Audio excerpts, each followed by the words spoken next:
Hallelujah. प्रभु यीशु मसीह के नाम में आप सबको शालोम, जय मसीह की। पिछले दिनों में हमने पवित्र आत्मा के बारे में अध्ययन किया कुछ हफ्ते, और मेरे जीजो उसका उद्देश्य यही था और है कि हम पवित्र आत्मा को जानें, पवित्र आत्मा के लिए हमारे अंदर भूख प्यास पैदा हो और पवित्र आत्मा के साथ हम समय गुजारना सीख सकें। ये परमेश्वर की इच्छा हमारे लिए है। वो दूसरा सहायक जिसके बारे में यीशु ने कहा, दूसरा सहायक मैं भेजूंगा जो सत्य के मार्ग में तुम्हारी अगुवाई करेगा। सो पवित्र आत्मा हमारी अगुवाई करना चाहता है, सत्य के मार्ग में हमारी अगुवाई करता है, परमेश्वर की इच्छा के अनुसार हमारी अगुवाई करता है। इसलिए मेरे अजीजों, हमारे जीवन में बहुत जरूरी है कि हम पवित्र आत्मा की सुनना सीखें, पवित्र आत्मा की जानना, क्या उसकी इच्छा है, जानना सीखें। ये बहुत हमारे लिए जरूरी है।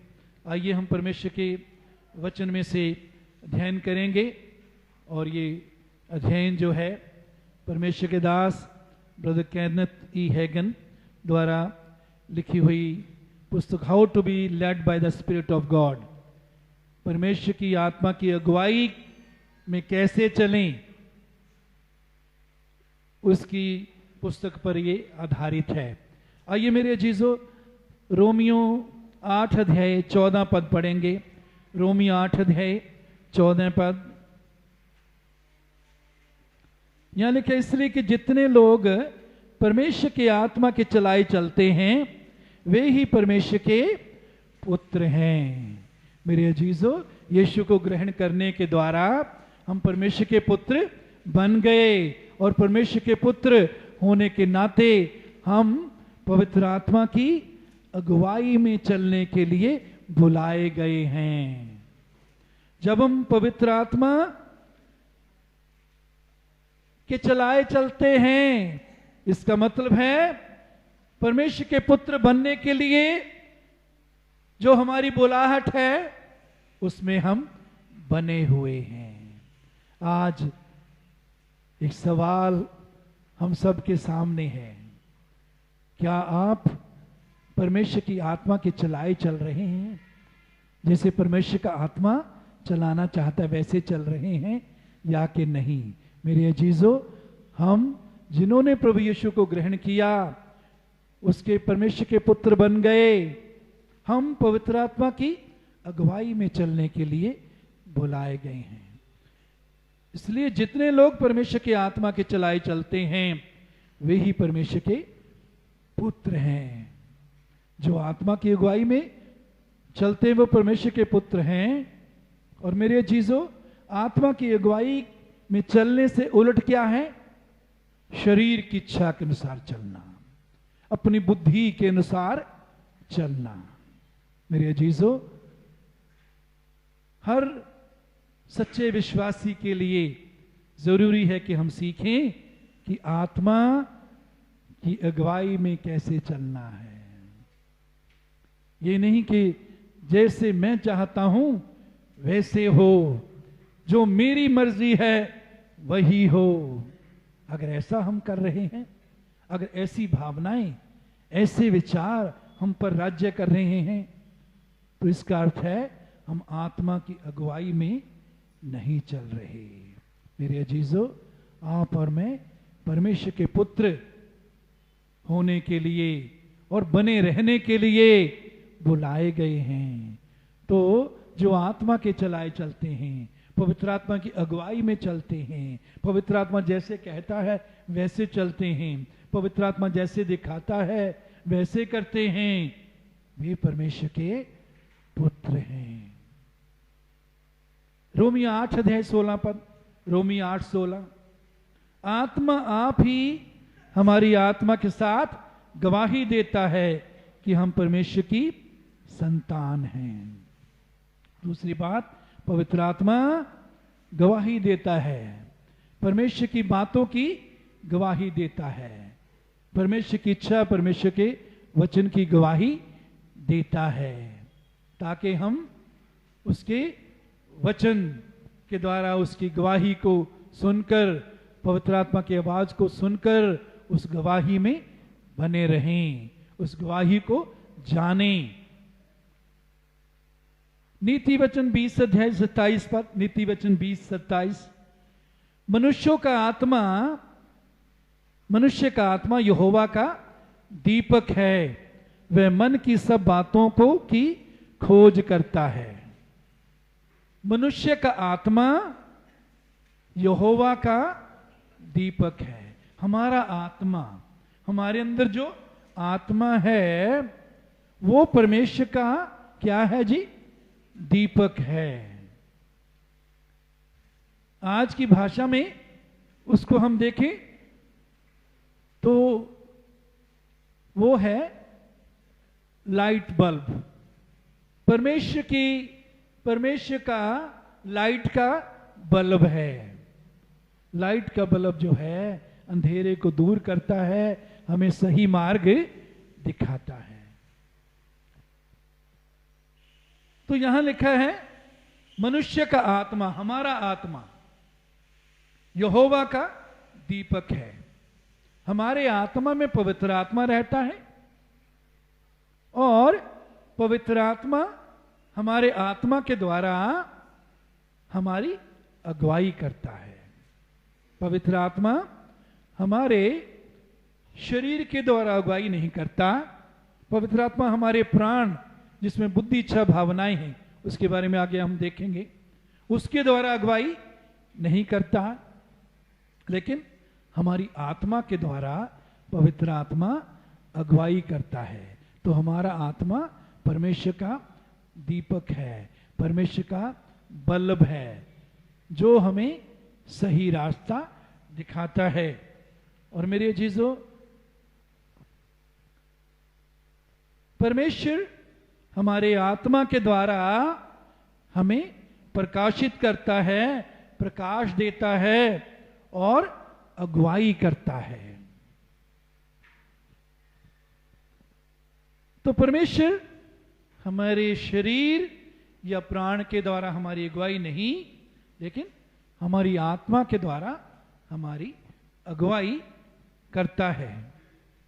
इसके आगे हम देखते हैं कि हम वास्तव में क्या हैं। परमेश्वर के वचन में उत्पत्ति 1 अध्याय 26 और 27 पद, उत्पत्ति 1 अध्याय 26 और 27 पद, फिर परमेश्वर ने कहा हम मनुष्य को अपने स्वरूप के अनुसार अपनी समानता में बनाएं।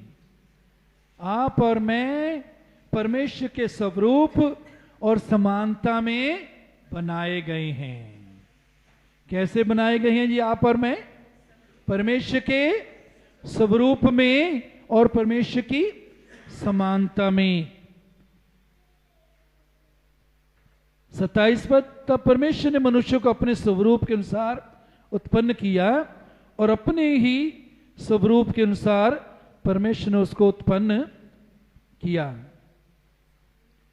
हम परमेश्वर के स्वरूप में, परमेश्वर की समानता में बनाए गए हैं।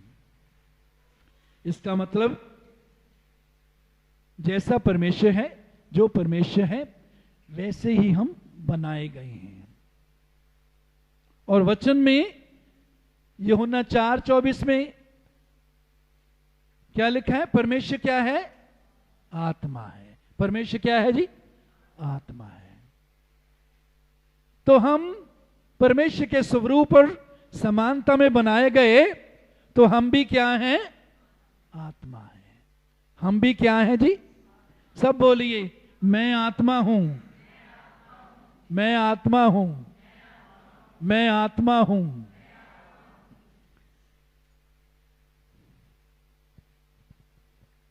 पहला थिस्सलुनीकियों 5 अध्याय 23 पद, पहला थिस्सलुनीकियों 5 अध्याय 23 पद में लिखा है, शांति का परमेश्वर आप ही तुम्हें पूरी रीति से पवित्र करे और तुम्हारी आत्मा और प्राण और देह हमारे प्रभु यीशु मसीह के आने तक पूरे पूरे और निर्दोष रहें।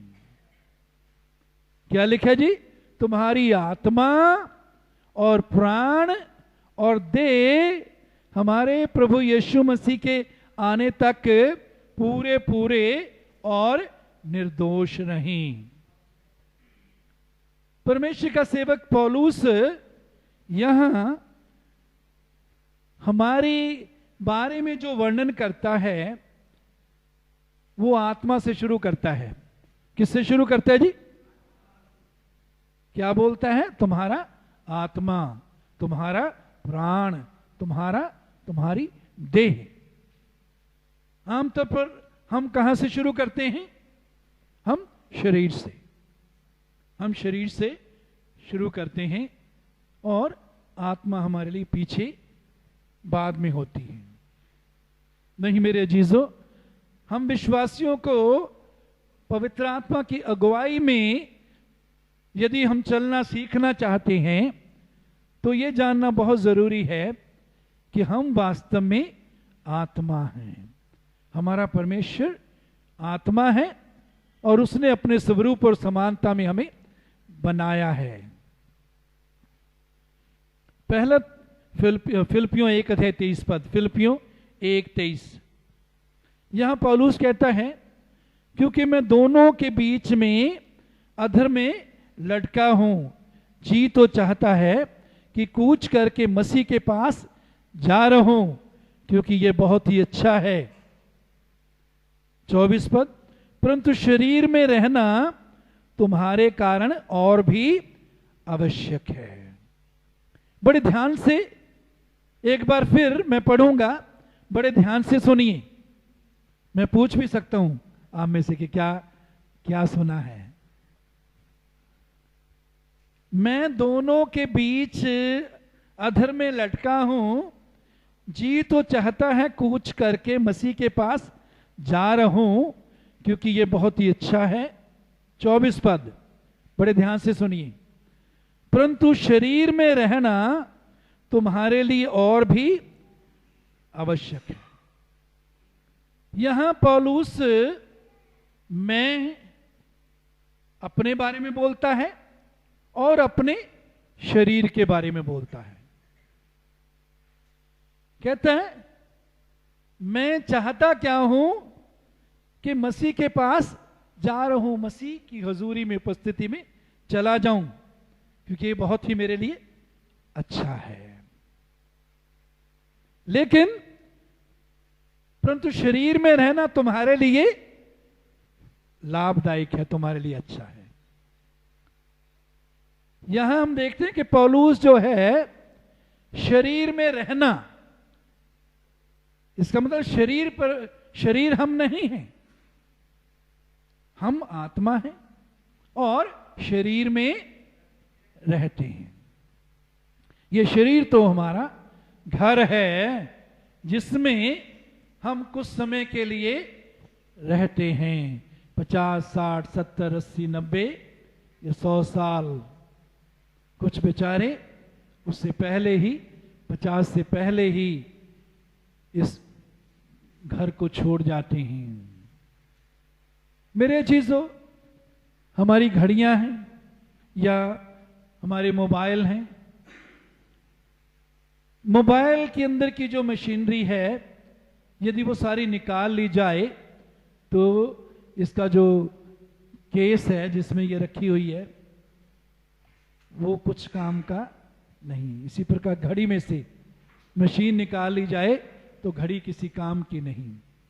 घड़ी का जो वो जो बाहर का खोल है या केस है, इसमें घड़ी की मशीन डाली हुई, लेकिन वास्तव में मशीन ही घड़ी है। तो आप और मैं आत्मा हैं और प्राण रखते हैं और शरीर में रहते हैं।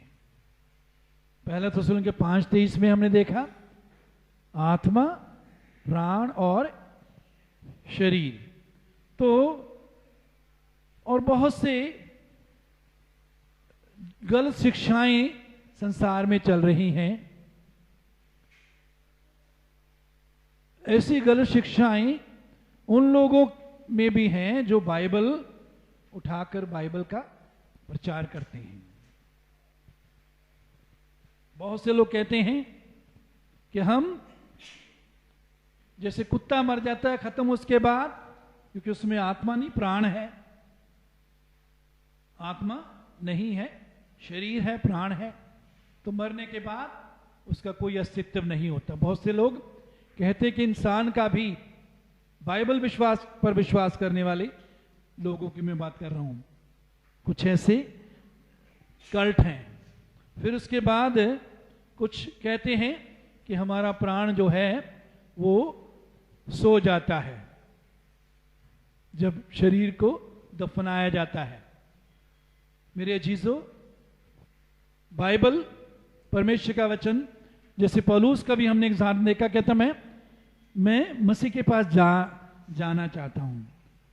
तो आत्मा और प्राण दोनों इकट्ठे जाते हैं। और कई लोग सोचते हैं कि जब हम शारीरिक रूप से मर जाते हैं तो उसके बाद हम किसी और शरीर में जन्म ले लेते हैं, चाहे जानवर बन जाएं, पंछी बन जाएं, या मनुष्य के रूप में फिर दोबारा जन्म ले लें, या पेड़ कोई पौधा बन जाएं। तो ऐसी बहुत सी शिक्षाएं संसार में हैं। दूसरा कुरिन्थियों 4 अध्याय 16 पद, दूसरा कुरिन्थियों 4:16,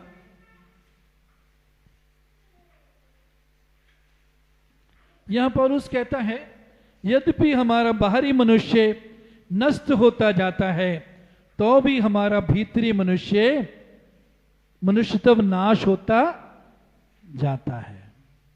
यहां पौलुस दो मनुष्यों की बात करता है। कहता है बाहरी मनुष्य हमारा वो नष्ट होता जाता है, तो भी हमारा भीतरी मनुष्यत्व, बाहरी मनुष्य नष्ट होता जाता है तो भी हमारा भीतरी मनुष्यत्व नया होता जाता है। तो यहां पौलुस हमारे दो मनुष्यों की बात करता है, बाहरी मनुष्य और अंदर का मनुष्य। अंदर का मनुष्य उसको हम आत्मा भी कहते हैं, वो हमारा आत्मा है। और उसको पहला पत्रस 3:4 में, पहला पत्रस 3 अध्याय 4 पद में उसे छिपा हुआ और गुप्त मनुष्यत्व भी कहा गया है। हमारा अंदर का मनुष्य, हमारा आत्मा, उसको हृदय भी, दिल का शब्द भी उसके लिए इस्तेमाल किया गया है, उसको अंदर का मनुष्य और नया मनुष्य भी कहा गया है। छिपा हुआ और गुप्त मनुष्य भी उसको कहा गया है। और वही हमारा वास्तविक जीवन है, वही हमारा, हम वास्तविक रूप से हम हैं।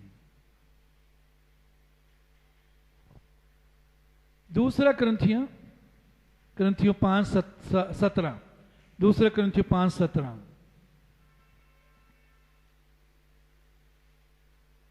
दूसरा कुरिन्थियों 5:17, यदि कोई मसीह में है तो वो नई सृष्टि है, पुरानी बातें बीत गई हैं, देखो वे सब नई हो गई हैं। जो मसीह में है वो नई सृष्टि है, पुरानी बातें बीत गई, देखो वो सब नई हो गई। अब हम देखेंगे क्या, कौन सी चीज, किस चीज के बारे में कह रहा है, किस भाग के बारे में कह रहे हैं कि वो नया हो गया। पुरानी बातें सब बीत गई, चली गई, देखो सब नई हो गई। मैं सवाल आपसे पूछूंगा, क्या मसीह में आने के बाद आपके सारे विचार, सारी बातें बिल्कुल 100% आप बदल गए। क्या अभी तक हम बहुत बार शरीर के अनुसार नहीं सोचते बोलते हैं? क्या मसीह में आने के बाद हमारा शरीर बदल गया? है जी? ना कि लंबा था चौड़ा हो गया? है जी? एक जन बोल रहा है, एक जन बोल रहा है, दूसरे भी बताएं। है जी? बताइए, किसी का नाक लंबा था तो चौड़ा हो गया, या चौड़ा था लंबा हो गया? है जी? आंख पतली थी मोटी हो गई? है जी? ना हमारे शरीर में तब्दीली आई, ना हमारे प्राण में तब्दीली आई, हमारी आत्मा में तब्दीली आई। हमारी आत्मा में परमेश्वर का जीवन आ गया, परमेश्वर का स्वभाव आ गया, तो हमारे अंदर नया आत्मा आ गया। उस नए आत्मा के बारे में यहां लिखा, जो कोई मसीह में है वो नई सृष्टि है। क्योंकि हम आत्मा हैं, तो उस आत्मा के बारे में परमेश्वर का वचन कह रहा है, यदि हम मसीह में हैं तो नई सृष्टि है। हमारा आत्मा नया है। पहले हमारा आत्मा पाप के कारण मरा हुआ था, लेकिन यीशु पर जब हमने विश्वास किया, पापों से पश्चाताप किया, यीशु को ग्रहण किया, तो हमारे अंदर, हमारी आत्मा में परमेश्वर का जीवन आ गया। हमारे अंदर नया आत्मा परमेश्वर ने डाल दिया। जो मसीह में है नई सृष्टि है, पुरानी बातें बीत गई, देखो वो सब नई हो गई। मेरे अजीजों, तो हमने पहले क्या देखा कि हम आत्मा हैं, लेकिन हम प्राण और शरीर रखते हैं। मैं आत्मा हूं, प्राण रखता हूं और शरीर में रहता हूं। बोलिए, मैं आत्मा हूं, प्राण रखता हूं, शरीर में रहता हूं। मैं आत्मा हूं, प्राण रखता हूं और शरीर में रहता हूं। तो यह नई सृष्टि हमारा आत्मा के बारे में बोल रहा है। हमारा आत्मा, इफिसियों की पत्री में लिखा है कि हम मसीह यीशु में भले कामों के लिए सर्जे गए। किसमें सर्जे गए? आप और मैं, मसीह यीशु में। किसके बारे में बोल रहे हैं? आत्मा के बारे में। हमारा आत्मा मसीह यीशु में सर्जा गया। इसका मतलब है हमारे आत्मा में मसीह का जीवन है, हमारे आत्मा में मसीह है, मसीह का स्वभाव है, मसीह के गुण हैं। और हम आगे इसके बारे में ज्यादा देखेंगे कि परमेश्वर चाहता है कि वो आत्मा हमारे अंदर, वही हमारे जीवन पर अधिकार करे, ना कि शरीर, ना कि हमारा प्राण, जिसमें हमारी बुद्धि, इच्छा, भावनाएं हैं, वो हम पर राज्य ना करे। शरीर हम पर राज्य ना करे। परमेश्वर की इच्छा क्या है? हमारा आत्मा हम पर राज्य करे, क्योंकि आत्मा में यीशु का जीवन है। आत्मा में वो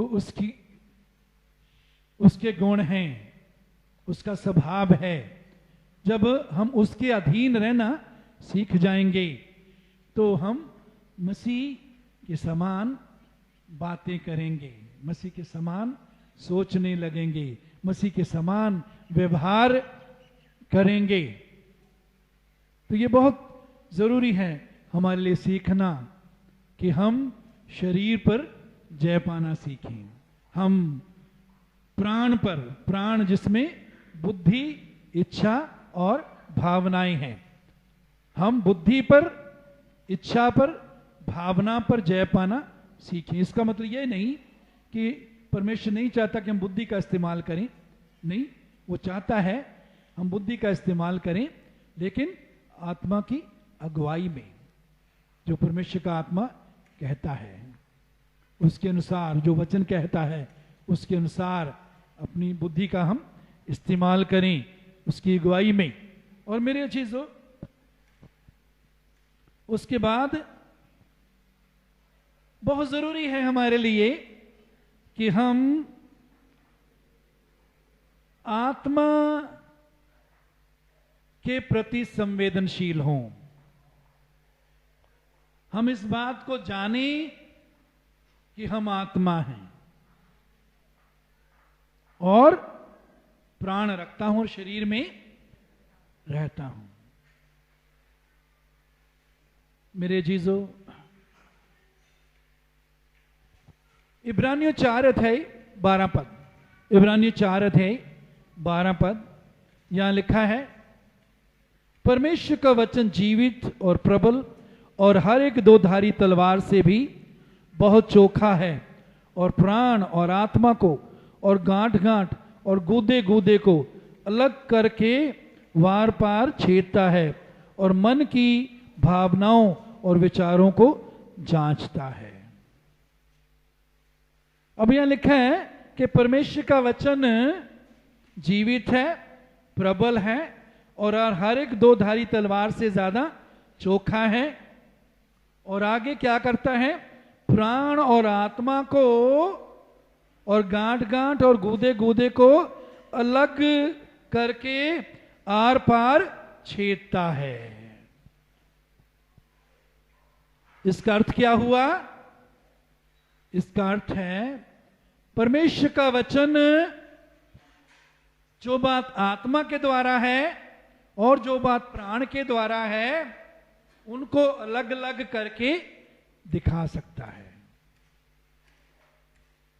वचन के द्वारा हम जान सकेंगे कौन सी बात हमारी आत्मा की है, कौन सी बात हमारे प्राण की या हमारी बुद्धि की है, हमारी अपनी सोच की है। फिर कहते हैं गांठ गांठ और गूदे गूदे को अलग करके आर पार छेदता है। तो परमेश्वर का वचन आत्मा और प्राण को अलग करता है। और यहां आगे लिखा है कि वो गांठ गांठ गूदे गूदे, इसका मतलब है शरीर को भी वो अलग करता है। कौन सी बातें शरीर की हैं? वचन के द्वारा हमें पता लगेगा कि जो बातें मैं सोच रहा हूं, जो बातें आप सोच रहे हैं, जो बातें मैं बोल रहा हूं, जो बातें आप बोल रहे हैं, जो व्यवहार मैं कर रहा हूं, जो व्यवहार आप कर रहे हैं, ये परमेश्वर के वचन के अनुसार है या कि मेरी शारीरिक इच्छा के अनुसार है।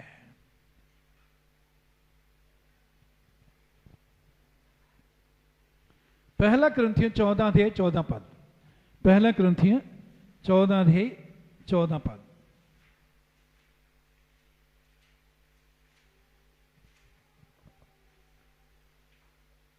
यहां लिखा है, इसलिए यदि मैं अन्य भाषा में प्रार्थना करता हूं तो मेरी आत्मा प्रार्थना करती है परंतु मेरी बुद्धि काम नहीं देती।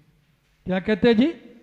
यदि मैं अन्य भाषा में प्रार्थना करता हूं तो मेरी आत्मा प्रार्थना करती है परंतु मेरी बुद्धि काम नहीं देती। यहां भी हम स्पष्ट रीति से पौलुस बताता है आत्मा और बुद्धि में अंतर है। इसका मतलब है ये दोनों अलग अलग हैं और दोनों को हम पहचान सकते हैं। कौन सी बात आत्मा के अनुसार है, कौन सी बात पवित्र आत्मा मेरी आत्मा के द्वारा मुझे बता रहा है और कौन सी बात मेरी अपनी बुद्धि के अनुसार है। यूहन्ना 7:38 यूहन्ना 7:38 यीशु ने कहा, जो मुझ पर विश्वास करेगा जैसा पवित्र शास्त्र में आया है उसके हृदय में से जीवन के जल की नदियां बह निकलेंगी। मेरे अजीजों,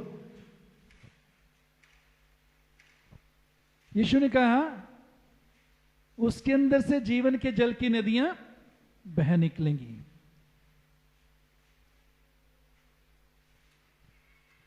हृदय में से जीवन के जल की नदियां बह निकलेंगी। तो आत्मा, उसके प्राण में से जीवन के जल की नदियां बह निकलेंगी, ये नहीं कहा। उसके शरीर में से जीवन के जल की नदियां बह निकलेंगी, ये नहीं कहा। क्या कहा है? उसके हृदय में से। तो पवित्र आत्मा, मान लीजिए, माफ करना, हमारी आत्मा के लिए हृदय या दिल शब्द का इस्तेमाल भी बाइबल में हुआ है। तो वो जीवन का जल प्रभु अपने पवित्र आत्मा के द्वारा हमारे हृदय में, हमारी आत्मा में डालता है। और क्या उसकी योजना है? क्या चाहता है? कि जीवन के जल की, जीवन का जल जो है उसकी नदियां हमारे हृदय में से बहें, निकलें। इसके लिए बहुत जरूरी है मेरे अजीजों कि उस नदी को हमारे अंदर से निकलने के लिए हमारे प्राण और शरीर, वो जो है उसका हम आत्मा को अधिकार दें। यदि हमारा प्राण और हमारा शरीर ये हमारे जीवन को चलाते हैं, ये हम पर राज्य करते हैं, तो आत्मा में से, हमारे हृदय में से पवित्र आत्मा ने जो जल की नदी भरी है, वो जल की नदी क्या है? पवित्र आत्मा का जीवन। पवित्र आत्मा के द्वारा परमेश्वर ने जो हमें जीवन दिया है, उस नदी में उसका स्वभाव है, उस नदी में उसका आनंद है, उस नदी में उसके गुण हैं। तो उसके लिए जरूरी है कि अगर वो नदी हमारे अंदर से बहे तो उसके लिए हमारा प्राण और हमारा शरीर ये कमजोर हो और आत्मा जो है हमारा मजबूत हो।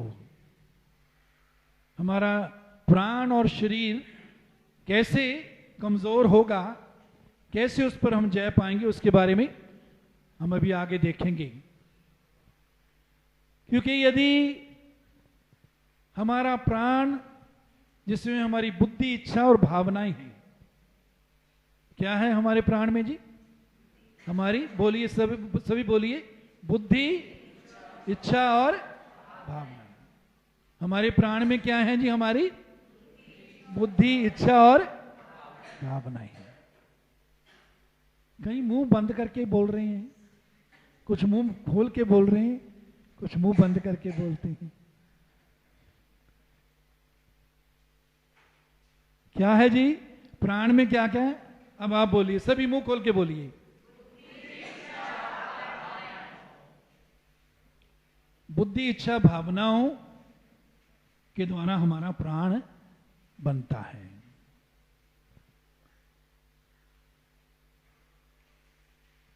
और मेरे अजीजों, जब हम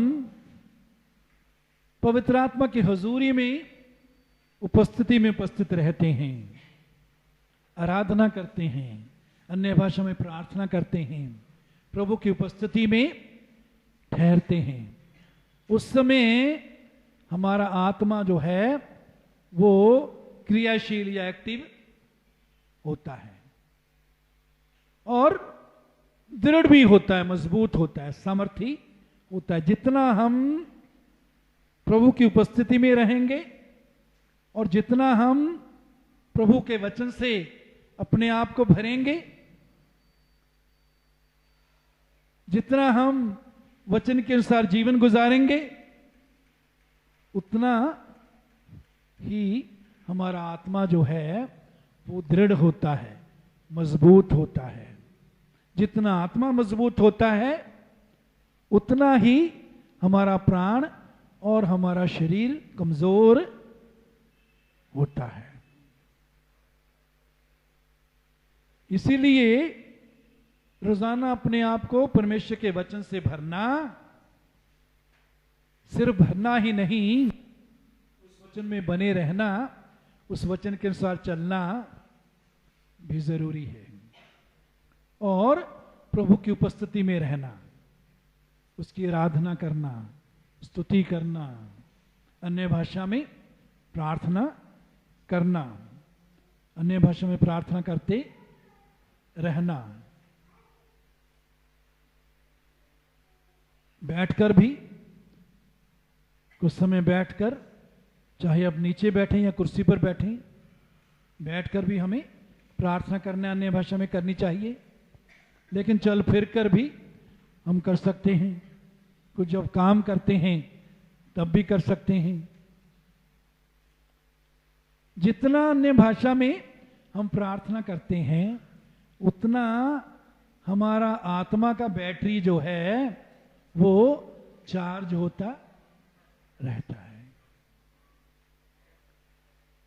और ये हमारे फोन की बैटरी तो जब 100% हो जाती है उसके बाद उसको उतारना पड़ता है, सॉकेट से निकालना पड़ता है या स्विच ऑफ करना पड़ता है, क्योंकि उसके बाद अगर हम करते रहें उसका नुकसान भी हो सकता है। लेकिन पवित्र आत्मा के द्वारा, अन्य भाषा में प्रार्थना करने के द्वारा और स्तुति आराधना करने के द्वारा हमारा आत्मा जो है कभी भी जो है ऐसी हालत में नहीं पड़ता जहां उसके बाद उसको जरूरत नहीं। रोजाना हमको उसकी उपस्थिति में बैठकर अन्य भाषा में प्रार्थना करके अपने आत्मा को चार्ज करना है। क्या करना है जी? चार्ज करना है। कितने हैं आप में से जो अपने फोन को रोजाना या समय समय चार्ज करते हैं? है कोई यहां? हाथ खड़ा करें जो करते हैं चार्ज। शाबाश, ऊंचे ऊंचे हाथ खड़े करें।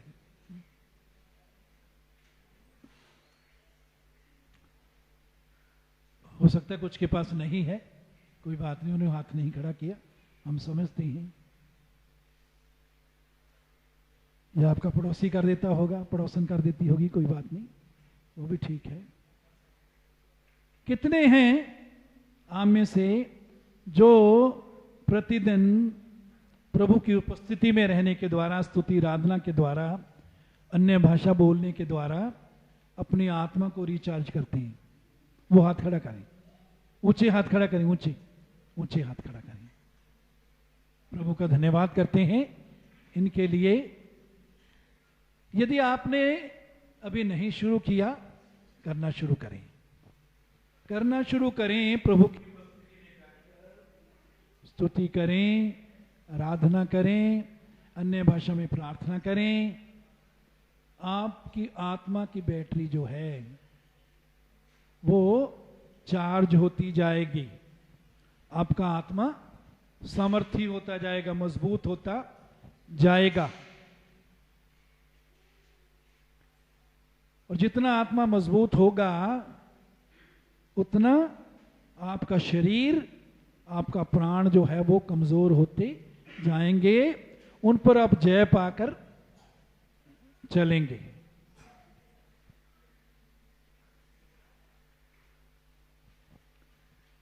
याकूब 1:21 याकूब 1:21।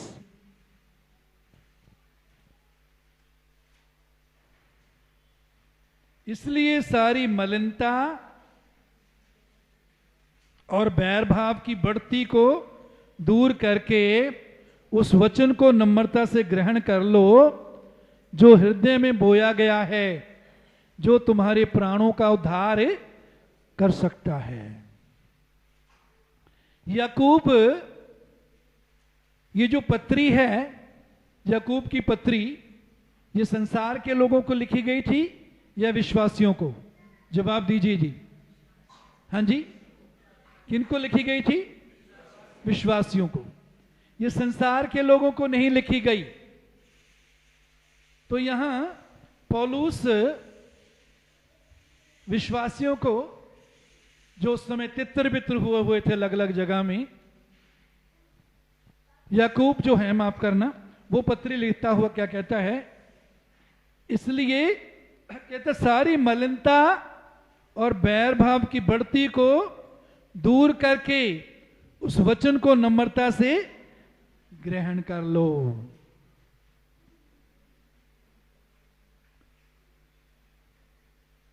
परमेश्वर के वचन को नम्रता से ग्रहण करने में हमें बहुत बार मुश्किल महसूस होती है। परमेश्वर का वचन हम सुन तो लेते हैं, पढ़ तो लेते हैं, लेकिन नम्रता से ग्रहण नहीं कर पाते। उसका नतीजा क्या होता है? जैसा हमारा जीवन रहता है वैसा ही, जैसा होता है वैसा ही रहता है। हमारा जीवन तब्दील नहीं होता। हमारी सोच, हमारे विचार, हमारा बोलना, हमारा व्यवहार, हमारे काम, हमारा चाल चलन तब्दील नहीं होता।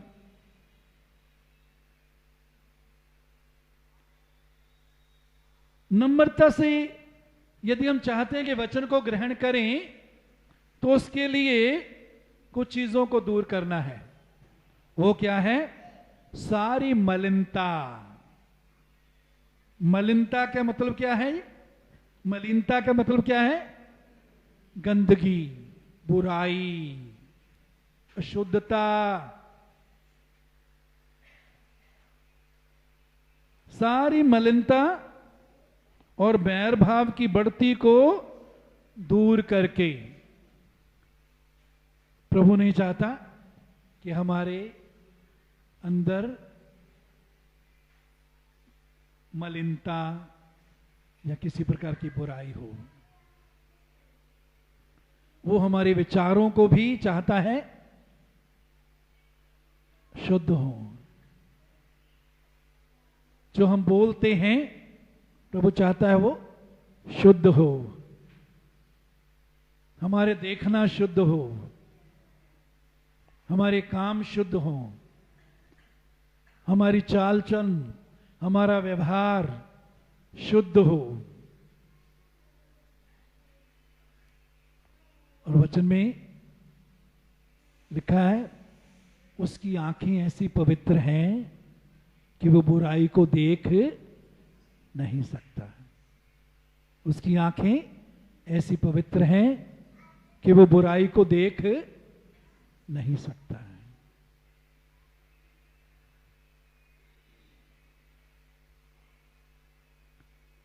तो मेरे चीजों, कहते सारी मलिनता,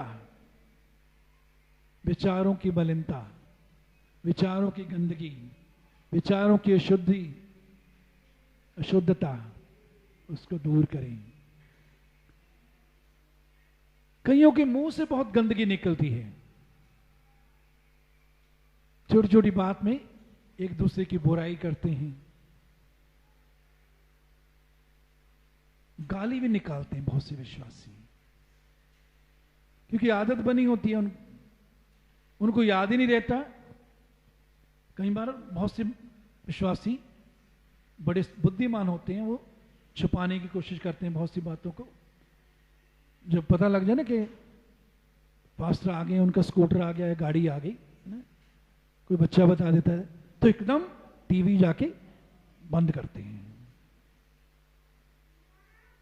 या अगर झगड़ा होता है घर में, तो एकदम झगड़ा बंद करके शरीफ बन जाते हैं, बड़े प्यार से बातें करेंगे।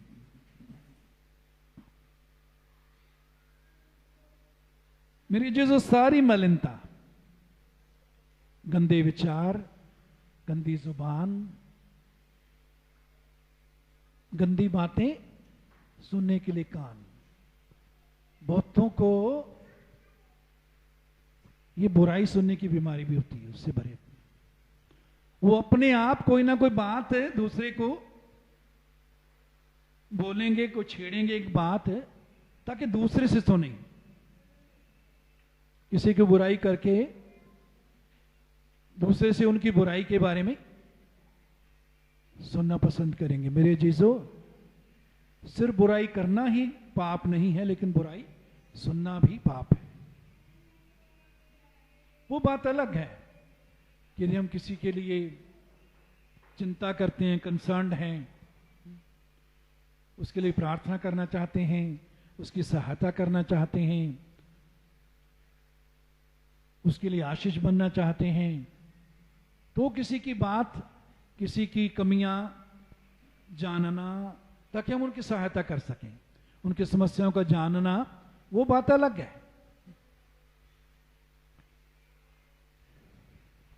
तो सारी मलिनता, मेरे जीजो, मलिनता को, गंदगी को, अशुद्धता को साथ लेकर हम प्रभु के साथ नहीं चल सकते।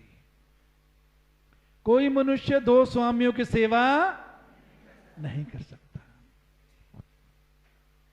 एलिया कहता है, यदि बाल परमेश्वर है तो उसके पीछे हो लो, और यदि यहोवा परमेश्वर है तो उसके पीछे हो लो। एक को चुनो। खेल ना करो परमेश्वर के साथ, दिखावा ना करो। पूरी रीति से प्रभु के हो जाओ, प्रभु के पीछे चलो। ये पूरी रीति से फिर संसार में चले जाओ, दिखावा ना करें। परमेश्वर वचन में लिखा है, ठट्ठों में उड़ाया नहीं जाता। परमेश्वर ठट्ठों में उड़ाया नहीं जाता है। वो हमको बल देना चाहता है, जीत देना चाहता है। यदि कोई पाप है, बुराई है, जब हम मान लेते हैं, यदि हम मान लें, यदि हम अपने पापों को मान लें, तो वो हमारे पापों को शुद्ध करने और हमें सब धर्म से, हमारे पापों को माफ करने और सब धर्म से शुद्ध करने में विश्वास योग्य और धर्मी है। यीशु का लहू हम सब पापों से शुद्ध करता है। वो नहीं चाहता कि हम पाप में बने रहें, गंदगी में बने रहें। वो जय देना चाहता है, छुटकारा देना चाहता है, जीत देना चाहता है, आजाद करना चाहता है। लेकिन कब करेगा? जब हम उससे मांगेंगे, जब उसको कहेंगे, प्रभु मेरा जीवन तेरा है, मेरे जीवन को तू चला, मेरे जीवन पर तू राज्य कर। मैं अपने जीवन को खुद नहीं चलाना चाहता। मैं अपने जीवन को अपनी इच्छा के अनुसार, इस शरीर के अनुसार या अपनी बुद्धि के अनुसार नहीं चलाना चाहता। प्रभु मैं चाहता हूं मेरे जीवन के अंदर तेरी महिमा हो, मेरा जीवन तुझे भाए, मेरे जीवन से तू प्रसन्न हो, मेरा जीवन दूसरों के लिए आशीष बने, दूसरे मेरे जीवन में तुझे देख सकें, दूसरे मेरे जीवन में से तेरे जीवन को बहता हुआ देखने पाएं, जीवन के जल की नदियां मेरे जीवन से बहने पाएं, दूसरों को छूने पाएं। यदि ऐसा करने लग जाएंगे, ऐसा फैसला करके प्रभु के साथ चलने लग जाएंगे, हमारा जीवन प्रतिदिन बदलता जाएगा। एक दूसरे के साथ हमारा व्यवहार सही होता जाएगा। कोई हमें कितना भी गुस्से में हमारी बुराई करे, हमें चोट पहुंचाने की कोशिश करे, हमारे विरोध में बोले, हम बुराई के बदले बुराई नहीं करेंगे। बुराई के बदले हम आशीष ही देंगे, श्राप के बदले में हम आशीष ही देंगे। सब प्रकार की मलिनता और बैर भाव की बढ़ती को दूर करके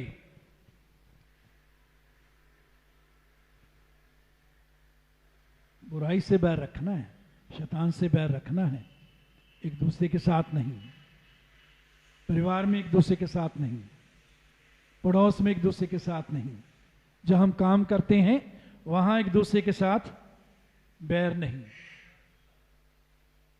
बहुत से विश्वासी जिंदगी भर उनके अंदर एक दूसरे के लिए कड़वाहट, गुस्सा, ईर्ष्या भरी रहती है।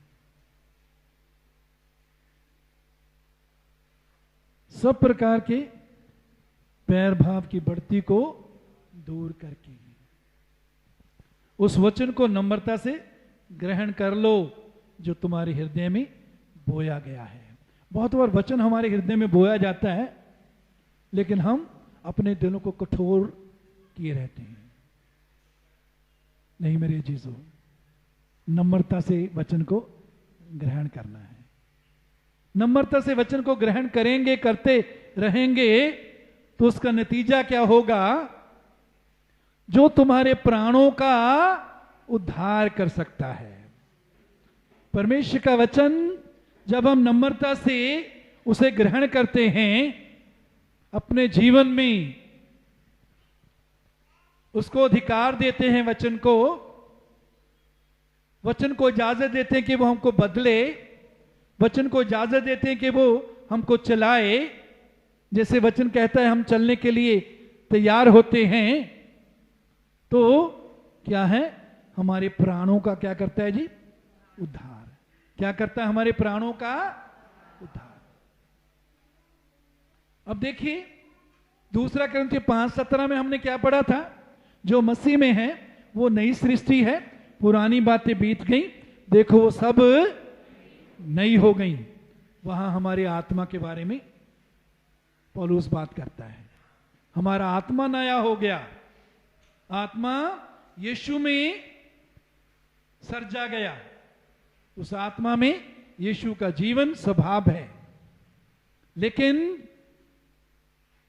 यीशु पर विश्वास करने के द्वारा हमारा आत्मा नया हो गया, आत्मा को उद्धार मिल गया, लेकिन हमारे प्राण को नहीं। यीशु पर विश्वास करने के द्वारा बहुत सी बातें होती हैं जो अद्भुत रीति से हमारे जीवन में बदल जाती हैं, उनसे हमको छुटकारा मिल जाता है।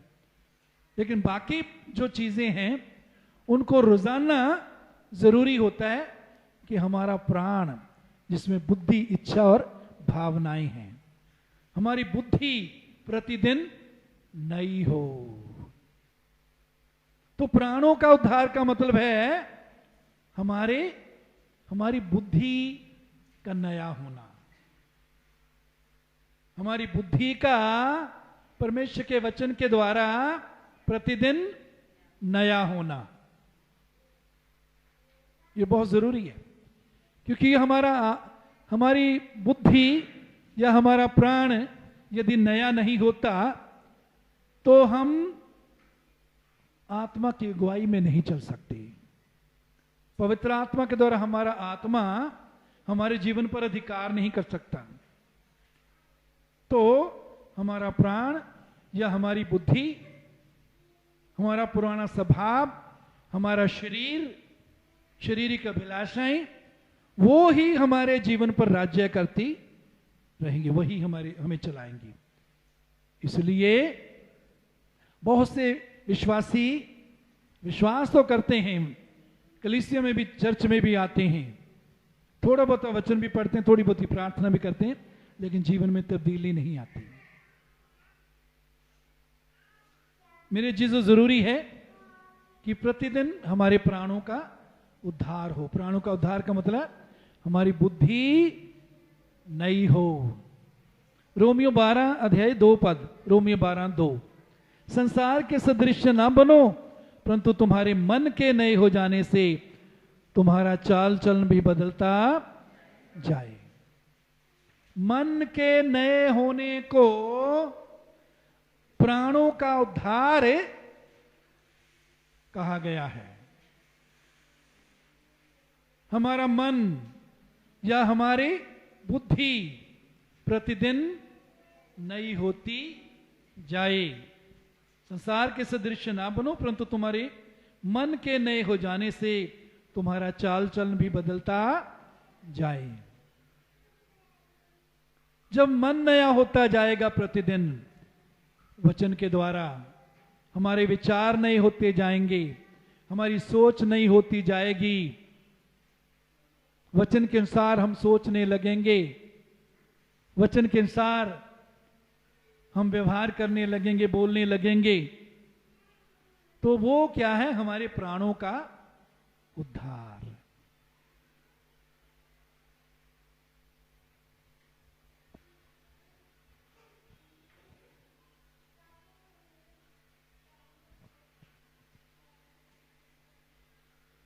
ज़बूर 23 उसके 3 पद में वहां दाऊद कहते हैं, भजन 23:3 में, वो मेरे जी में जी ले आता है। इंग्लिश में है, ही रिस्टोरेथ माई सोल।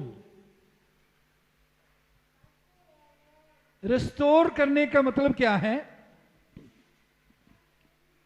कि जैसा वो ओरिजिनली जब वो बनाया गया था, जैसे वो था वैसा ही उसको बना देना। तो परमेश्वर हमारे बुद्धि को, हमारे विचारों को रिस्टोर करना चाहता है, हमारे प्राण को रिस्टोर करना चाहता है। जैसे मान लीजिए हमारे पास कोई फर्नीचर है, ये मैं आपको फर्नीचर दिखाऊं, उठा लो बेटे इसको।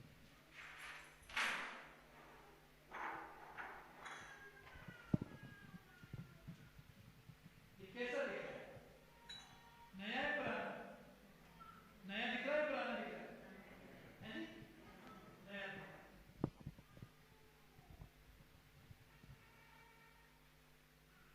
इसकी उम्र पता कितनी है? जितनी हमारी बेटी की उम्र है उससे 10 महीने छोटा है। 10 महीने छोटा है।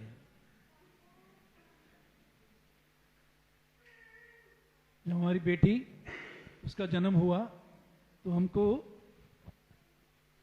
जिस ऑफिस में मैं सेवा करता था 100 रुपया चाइल्ड गिफ्ट मिला था।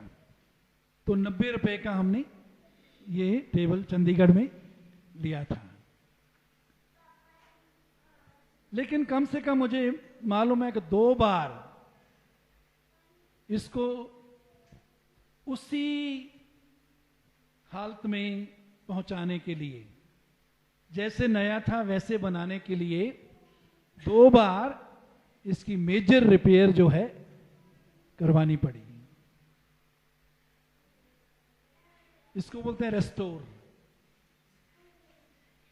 मतलब जैसी होनी चाहिए या जैसे ओरिजिनली परमेश्वर ने हमको बनाया था, आदम को बनाया था। आदम को भी अपने स्वरूप में, अपनी समानता में बनाया था। इससे पहले कि आदम पाप में गिर गया, उसका आत्मा जो है उसमें परमेश्वर का जीवन था, और उसका प्राण जो था, उसकी बुद्धि जो थी, इच्छा भावनाएं, उनका भी उद्धार हुआ था। लेकिन जब उसने पाप किया तो आत्मा में से भी परमेश्वर का जीवन चला गया, और उसके प्राण में भी जो है वो अंधेरा आ गया। उसका शरीर की अभिलाषाएं उसकी प्राण पर उन्होंने अधिकार कर लिया। लेकिन यीशु मसीह पवित्र आत्मा के द्वारा हमें रिस्टोर करते हैं। रिस्टोर मतलब उसी हालत में ले जाते हैं जहां लिखा है कि परमेश्वर ने आदम को अपने स्वरूप और समानता में बनाया है। पाप में गिरने से पहले सिद्ध था आदम और हवा। लेकिन जब पाप में गिर गए, परमेश्वर से जुदा हो गए, उसी हालत में हम पैदा हुए। लेकिन परमेश्वर उसी जीवन को हमारे अंदर रिस्टोर कर रहा है। तो वो मेरे जी में जी ले आता है, या ही इंग्लिश में ही रिस्टोरेथ माई सोल, वो मेरे प्राण को बहाल करता है, वैसा ही बनाता है जैसे ये होना चाहिए। मेरे अजीजों, उसके लिए तो प्राण को प्रतिदिन नया होने की जरूरत है, और हमारा शरीर भी है, हम शरीर में रहते हैं, और शरीर को भी कुछ, शरीर से भी हमें कुछ करना है।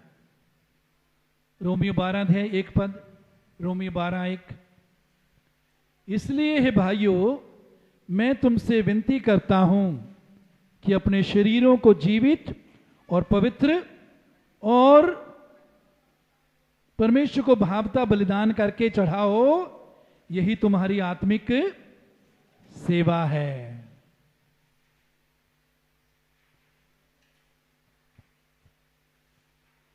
सबसे पहली सेवा, और वो सेवा जो हर एक विश्वासी के लिए है, हर एक सेवक के लिए भी जो सबसे पहले है, वो क्या है?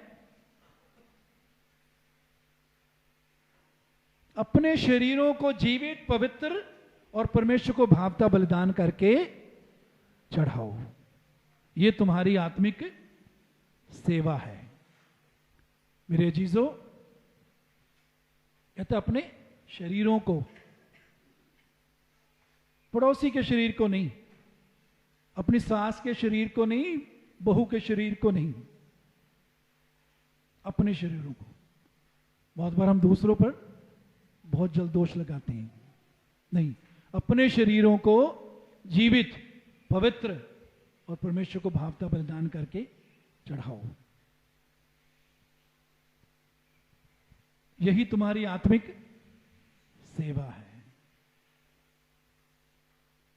इस सेवा में चलने के लिए, बने रहने के लिए हम में से हर एक बुलाया गया है। वो क्या है? अपने शरीरों को जीवित, पवित्र और परमेश्वर को भावता बलिदान करके चढ़ाएं। क्यों जरूरी है अपने शरीर को बलिदान के रूप में चढ़ाना? इसका कारण क्या है? पहला कुरिन्थियों 9:27 पौलुस कहते हैं, परंतु मैं अपनी देह को मारता, कूटता और वश में लाता हूं, ऐसा ना हो कि औरों को प्रचार करके आप किसी रीति से निकम्मा ठहरूं। कहते हैं, मैं अपनी देह को मारता, कूटता और वश में लाता हूं। इसका मतलब यह नहीं है कि देह जब गलती करती है तो आप डंडा उठाकर अपने मारने लगे, अपनी हड्डी तोड़ लें, अपने आप को जख्मी कर लें। नहीं, मैं अपनी देह को कहते मारता, कूटता, वश में लाता हूं। इसका अर्थ क्या है? शरीर अपनी इच्छा पूरी करने के लिए जब हमारे अंदर सिर उठाता है, हम पर कब्जा करना चाहता है, जब शरीर हमको चलाना चाहता है, शारीरिक भावनाएं, शारीरिक बुद्धि, शारीरिक स्वभाव जब हम पर राज करना चाहता है, तो हम उसे ना कहें कि मैं मसीह के साथ क्रूस पर चढ़ाया गया हूं, अब मैं जिंदा नहीं, मसीह मुझ में जीवित है। शरीर को कहना है बार बार सिर उठाता है। जब भी शरीर सिर उठाता है, जब भी शरीर सिर उठाता है तो उसको कहना सीखना है, उस पर जय पाना सीखना है। ये काम हमारे लिए हम ही कर सकते हैं, हमारे लिए कोई दूसरा नहीं कर सकता। आपके पास्टर नहीं कर सकते, आपके परिवार के मेंबर नहीं कर सकते। पौलुस प्रभु का सेवक है, कितनी पुस्तकें उसने लिखी, बड़े बड़े काम परमेश्वर ने किए, कलीसियाएं स्थापित की। वो भी कहता है, मैं अपनी देह को मारता, कूटता और वश में लाता हूं। इसका मतलब क्या है कि उसकी देह जो है बहुत बार अपनी इच्छा पूरी करना चाहती थी। तो यदि हमारी देह अपनी इच्छा पूरी करना चाहती है, जैसे हम पहले प्रभु में आने से पहले वैसे विचार यदि हम में आ जाते हैं, यदि उस काम में, उस बुराई में, पाप में भी हम गिर गए, मेरे जीसस खड़े होकर आगे बढ़े, खड़े होकर आगे बढ़े। देह को मारना, कूटना और वश में लाना सीखें। और ये कब हो सकता है, कब हम उस पर उसको मारें, कूटने, मार कूट कर जय पाना कब सीखेंगे? जब परमेश्वर के वचन से भरे होंगे, जब हम आत्मा से भरे हुए होंगे, प्रभु की उपस्थिति में रहेंगे, स्तुति आराधना का जीवन व्यतीत करेंगे, अन्य भाषा में प्रार्थना करते हुए प्रतिदिन जीवन व्यतीत करेंगे, आत्मा की अगुवाई में चलने का फैसला करेंगे, चलेंगे, वचन को नम्रता से ग्रहण करेंगे, तो हम शरीर पर क्या पाएंगे जी? जय पाएंगे। तो हम शरीर को मारना, कूटना और वश में लाना हमारे लिए आसान होगा। शरीर को कहें नहीं, मैं मसीह के साथ क्रूस पर चढ़ाया गया, अब मैं जिंदा नहीं, मसीह मुझ में जीवित है। मसीह को जीने दे अपने जीवन से, अपने जीवन में मसीह को जीने दें, अपने जीवन पर मसीह को राज करने दें, अपने जीवन को मसीह को चलाने दें।